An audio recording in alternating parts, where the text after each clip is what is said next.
Good evening. Tonight, in a special programme, we're marking the passing of the crown, the transition of power from the reign of Queen Elizabeth II to that of King Charles III. What kind of monarch will he be? How will he lead our nation through this period of enormous change?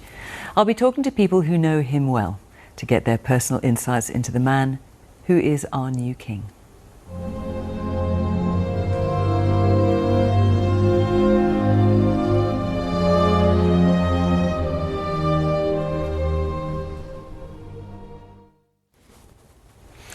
At 6 o'clock this evening, Charles III addressed the nation, addressed all of us, for the first time as our king.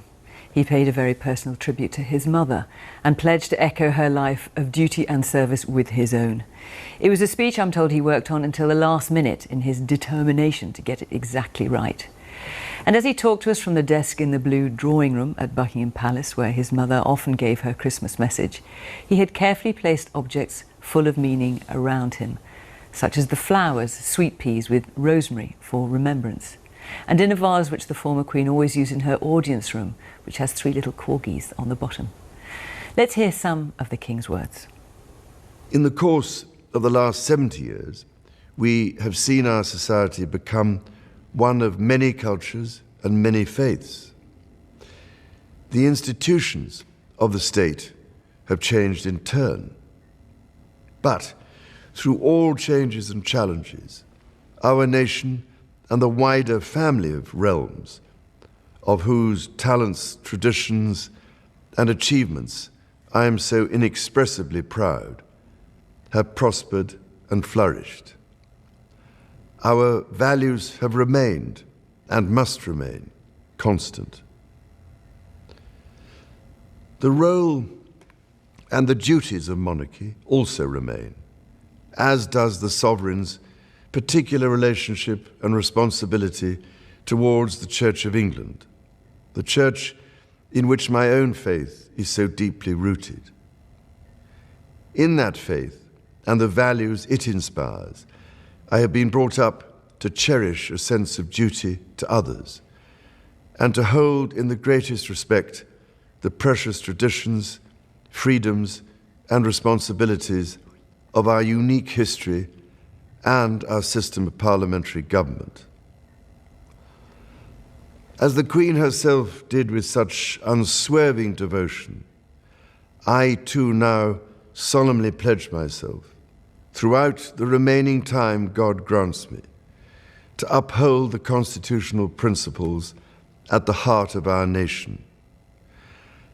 And wherever you may live in the United Kingdom, or in the realms and territories across the world, and whatever may be your background or beliefs, I shall endeavor to serve you with loyalty, respect, and love, as I have throughout my life.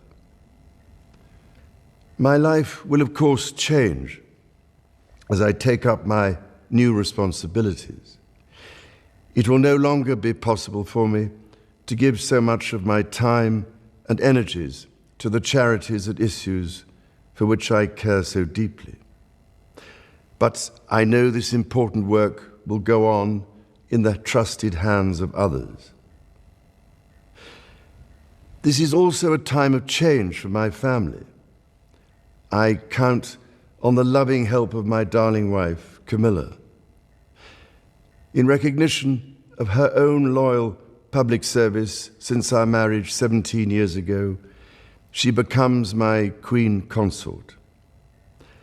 I know she will bring to the demands of her new role the steadfast devotion to duty on which I have come to rely so much. As my heir, William now assumes the Scottish titles which have meant so much to me. He succeeds me as Duke of Cornwall and takes on the responsibilities for the Duchy of Cornwall, which I have undertaken for more than 5 decades. Today, I am proud to create him Prince of Wales, Tywysog Cymru, the country whose title I have been so greatly privileged to bear during so much of my life and duty. With Catherine beside him, our new Prince and Princess of Wales will, I know, continue to inspire and lead our national conversations, helping to bring the marginal to the centre ground, where vital help can be given. I want also to express my love for Harry and Meghan as they continue to build their lives overseas. In a little over a week's time, we will come together as a nation, as a Commonwealth, and indeed a global community, to lay my beloved mother to rest. In our sorrow, let us remember and draw strength from the light of her example. On behalf of all my family, I can only offer the most sincere and heartfelt thanks for your condolences and support. They mean more to me than I can ever possibly express. And to my darling Mama, as you begin your last great journey to join my dear late Papa, I want simply to say this: thank you. Thank you for your love and devotion to our family and to the family of nations you have served so diligently all these years. May flights of angels sing thee to thy rest. Intensely moving words from King Charles to his mother. I'm sure I wasn't the only one with a tear in my eye hearing that. One person who has known King Charles for many years, as well as Queen Elizabeth, is the former Prime Minister, Sir Tony Blair. Earlier today, he told me about what kind of monarch the man he once described as a curious mix of the traditional and the radical Charles III is likely to be. But he started with his recollections of the former Queen. Over the years, obviously, I got to know her very well and had a huge admiration and respect for her, for what she stood for, and for her character, not just her position as head of state. And of course, you had those weekly meetings with the Queen. I know the contents of those meetings are private, but I wonder, were they something that you looked forward to? Did you have to really prepare yourself for? For me, the weekly meetings were usually a relief, right? Because there was always so much going on and there was so much pressure.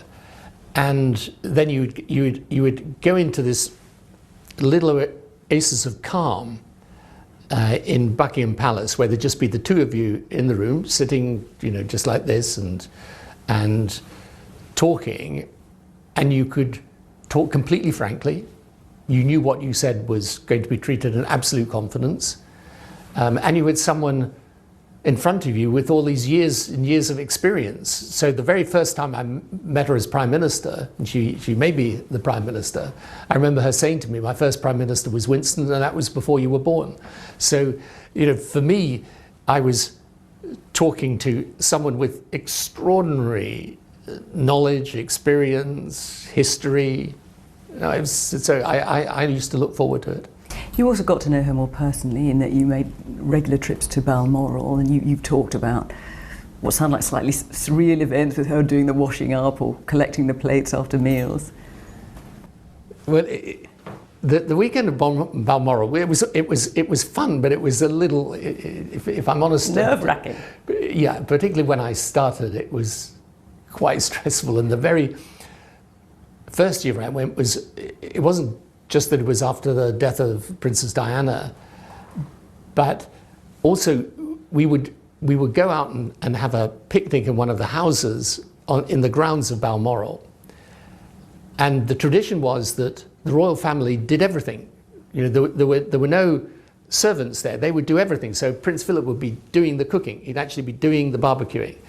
And the other members of the royal family would be putting things out on the plate, and you weren't allowed to do anything. If you got up and tried to do something, you were told to go back and sit in your place. And I remember, because, after I'd grown up with the royal family and the Queen and so on, and I remember the Queen, and at that time the Queen Mother, who must have been, 97, 98 at the time, clearing away my plate and taking the food to me, and I was thinking, no, this is too much. But it was that was the tradition. And you know the man we now must call King Charles III. You've met him many, many times over the years. What can we expect from the new king? I have a lot of confidence in King Charles because I have known him for a long time. He is a good man, he's a committed man, he's a caring man. He completely believes in service to the people. He knows, exactly as the Queen knew, that the monarchy rests on this notion that duty comes first.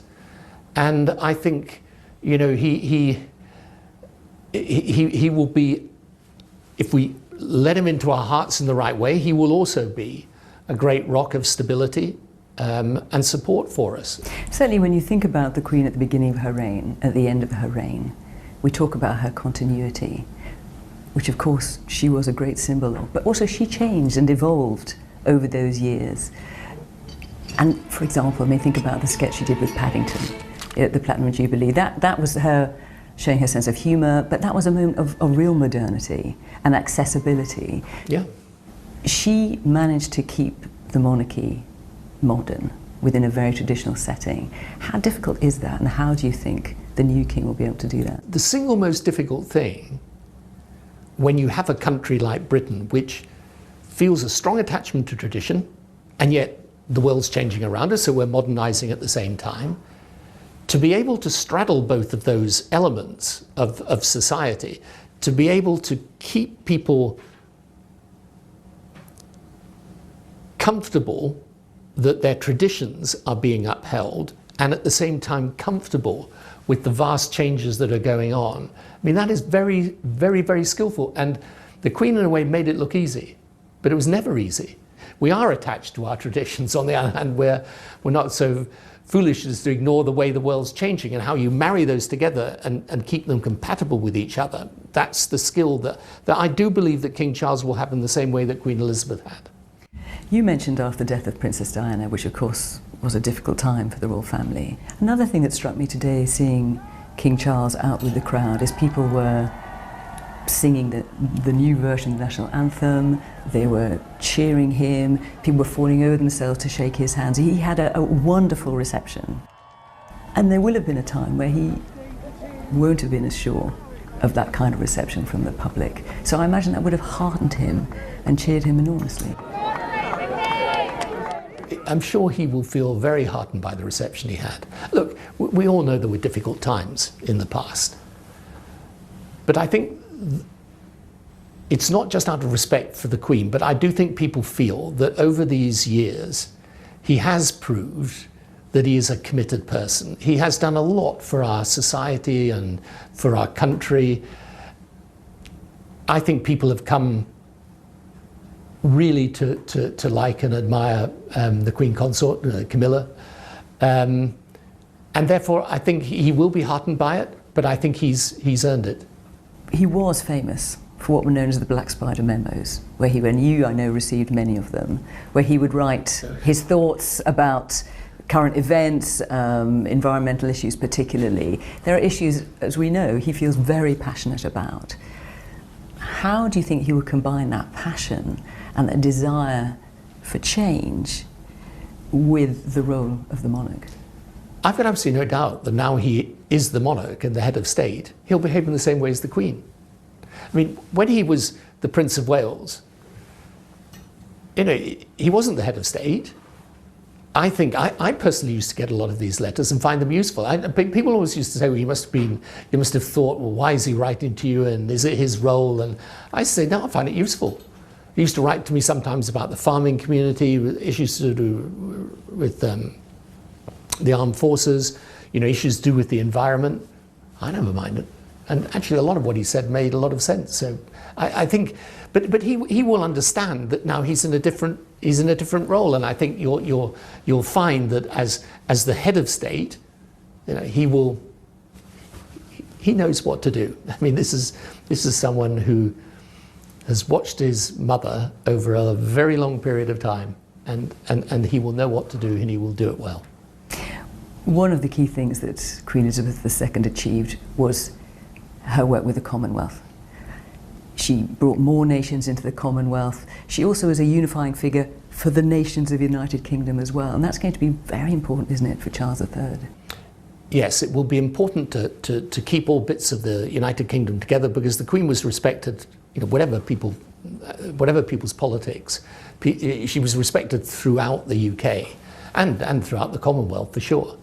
But then, as Prince Charles, he did a lot for the Commonwealth, and as King Charles, I think he will be every bit as committed as the Queen was. I mean, I know he cares about it a lot, and he's held in respect by the Commonwealth leaders. I mean, my institute works a lot with many of the people who are in the Commonwealth, so I know the leaders well, and I know they think very highly of them. You wrote about King Charles III as a curious mix of the traditional and the radical when he was Prince of Wales. What did you mean by that? So again, Prince Charles on one level is a very traditional person. If you look at him as he dresses and as he behaves and as he carries himself, he carries himself like you would expect of a monarch. On the other hand, although he was really interested in conservation and understood what needed to be maintained, you'd have to say on the environment, on issues to do with climate, on issues to do with racial equality, he was well ahead of his time. I mean, he was raising these issues of climate change with me long before it became the enormous cause it is today. So I think that he's a reflective person, and he also, I mean, he's intelligent. He works hard. He thinks about things, and I mean, personally, I think that's a good thing, and because what it does is it means that he has that same thing that the Queen had of being able to be both traditional and modern at the same time. And therefore, that's why I've got a lot of confidence in how he will be. You can think of his commitment to young people. I mean, again, with the Prince's Trust, for example. Prince's Trust is an amazing organisation, incredible work. Now, he didn't need to do that, by the way. No one says the Prince of Wales has got to go do this, do that. So the Prince's Trust, you think of how many young people, I've met a lot of them, by the way, some of them later in life go on to become very successful. So I think if you look at the things he's done, he's never done things that are divisive, really. He's always done things that I think most people, whatever their politics, whatever their background, would think, well, that's a worthy thing to do. Last question. King Charles was the longest heir apparent and is someone that most of us have also grown up with. We feel we know him. Is there anything about King Charles III, do you think, that will surprise us? I think we will find very, very quickly with him that we get reassurance, and that the recognition that she really exemplified of the importance of service, the importance of duty, of always recognizing that you should never be complacent about the position of the monarchy. It's something you've got to work for every day. I am as sure as I can be that he has that same character. The former Prime Minister Sir Tony Blair. He talked, among other things, about the King's charitable causes, one of the most notable being the Prince's Trust, which he set up in 1976 to help improve the lives of disadvantaged young people. A man who benefited personally from the Prince's Trust and is now an ambassador for it is Golden Globe and Emmy Award nominated UK and Hollywood actor David Oyelowo, who joins me from Berlin. David, thank you very much for joining us. I wanted to ask you first of all about the Prince's Trust, because the Prince's Trust, as I understand it, I mean, you're a very successful actor now, but it's what got you started. Yeah, it is what got me started. As a teenager living on a council estate in Islington, London, I simply couldn't afford to go to the National Youth Music Theatre, which is a place I wanted to spend my summer doing acting, something that my parents at the time were not necessarily supportive of. But I sneakily applied to the Prince's Trust, got the money I needed to be able to do that. And it truly changed my life. I met my wife, Jessica, there, but I also fell in love with acting there. And it's what led me to feel the confidence to be able to go to drama school. And eventually my parents came around because I had been encouraged by the then Prince of Wales. And I know you have met the man, of course, we're now calling King Charles, on several occasions. Tell me a bit about the man that you know. Well, I've met him at formative moments in my life, and he has had formative impact on my life. As I mentioned, getting the money from the Prince's Trust to be part of the National Youth Music Theatre. But one of the first times I met him, I think the first time I met him was at the Royal Shakespeare Company. I was privileged to play King Henry VI at the Royal Shakespeare Company. We would do all three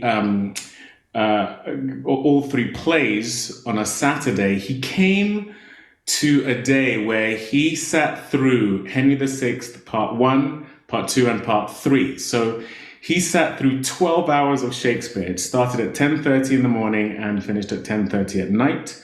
And it happened to be the day that my father also attended that show. And not only was my dad getting to see me, a black man, play the King of England, which was something he was shocked by, but he got to see me performing it in front of the future King of England. And that was formative for my dad in his shift in disposition towards the acting profession, how he saw the UK, actually. My dad suffered a lot of racism in the 60s and 70s when he first moved to the UK. So it was a formative moment for him to see me achieving something he didn't perceive possible in front of someone who he didn't perceive it was possible for me to perform in front of.